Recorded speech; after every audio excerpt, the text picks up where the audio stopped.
I slept with my neighbor's wife while he was in the next room. This is the wildest, dumbest, most reckless thing I've ever done in my life, and every time I see them walking their dog down the street, I feel like the world's biggest villain. So, I live in this townhouse complex where everyone sort of knows each other. We're not all best friends, but we wave, do block parties, that kind of thing. My next-door neighbors are this picture-perfect couple, mid-30s, always posting their cute date nights on Instagram, wearing matching jogging outfits, and the whole, we're living our best suburban life vibe. Well, it turns out appearances are a lie because their marriage is messy as hell. One night, I got home from a bar and was out on my patio smoking when the wife came out to her yard. We started talking over the fence, casual stuff at first. Then she started venting about how her husband was always too tired, how he spent more time gaming than paying attention to her, how she felt like a roommate instead of a wife. I should have just nodded politely and gone inside. Instead, drunk me decided to be supportive. One thing led to another, and suddenly the conversation wasn't just friendly anymore. She straight up asked me, "Do you ever think about me?" My heart about stopped because yeah, I had. She's gorgeous, but I never thought she'd actually say it. We ended up texting after that.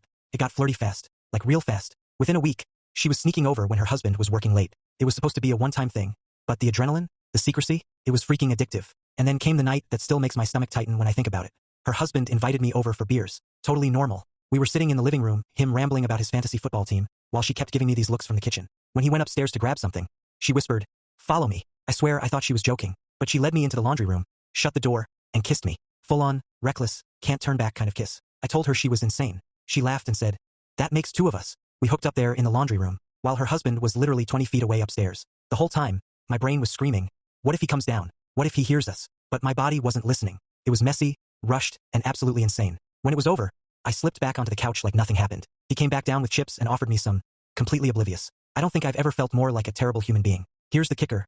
It didn't stop there. We've hooked up a handful of times since, though never with him actually in the house again. Every time I tell myself it's the last time, but when she texts me, I get this adrenaline rush. I think I'm in way too deep. Every time her husband waves at me across the driveway, I feel like I'm wearing a neon sign that says, "I'm sleeping with your wife." I know it's only a matter of time before this blows up spectacularly. And when it does, this neighborhood is never going to look at me the same way again. Maybe I change my name, do plastic surgery, and leave the continent. But right now, the rush is too good to stop.